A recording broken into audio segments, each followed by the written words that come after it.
getting deflected a lot and dug a lot. So we have to fix that. One of the things that I say, that I tell them as a reference is your shoulders to the corner. When you can, your shoulders to the corner. To be able to hit here hard, high off the hand. Okay? It's not always possible when you're coming in this way. I try to give him a reference to see if he can. Okay? We worked. Our setter was Kevin Hansen. They worked together, and at the end they had really good connection. But we needed to find that spot over here somewhere where he could have the highlight. He's a really high jumper. Because we were losing efficiency. He was getting tons of continuous. He was always getting done. Because he couldn't hit over there. He had no pop on the ball either. He was going like this instead of to the ball and then turn or get more power into it. Okay, so location becomes really important. If you see your hitter going out and landing outside, then he's reducing his capacity to be able to hit efficiently to the cross court. It might hit right into the line blocker. Okay, let's go again.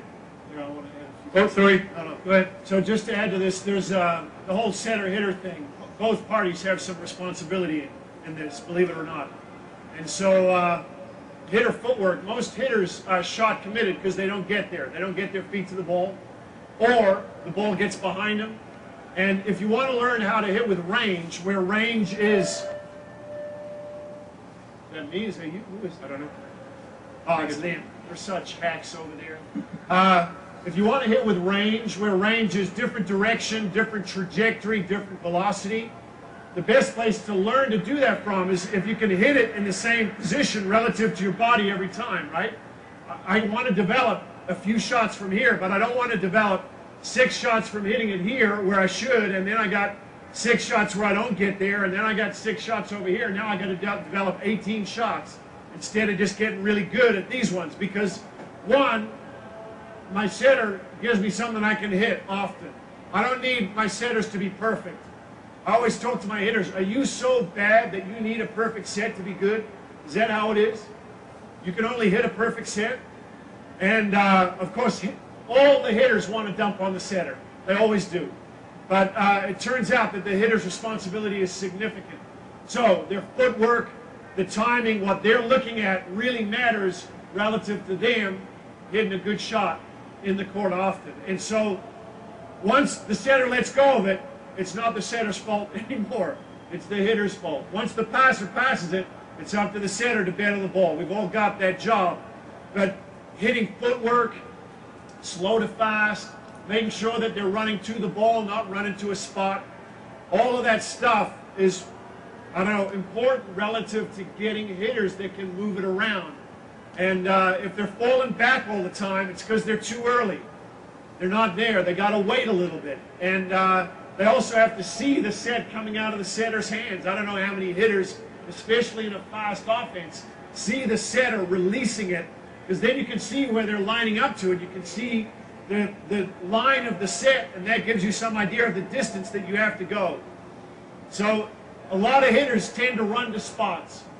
Get them to go to the set. Get to the set, keep it in front, hit it hard. But know that they have a responsibility in this too, that it's not just about I need a perfect set, it's I need to be good enough to take an okay set and make something good happen. Okay, back to your drill.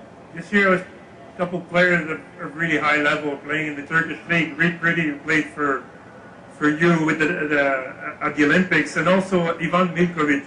And it's amazing the adaptation that these two guys, because their setters were not very good, and the footwork that they're able to do, and then the shot that they, and then exactly what you said, to get in range, to get a good contact, and then use shots and get out of the situation and being efficient, although the setting, both tactically and technically, wasn't very good.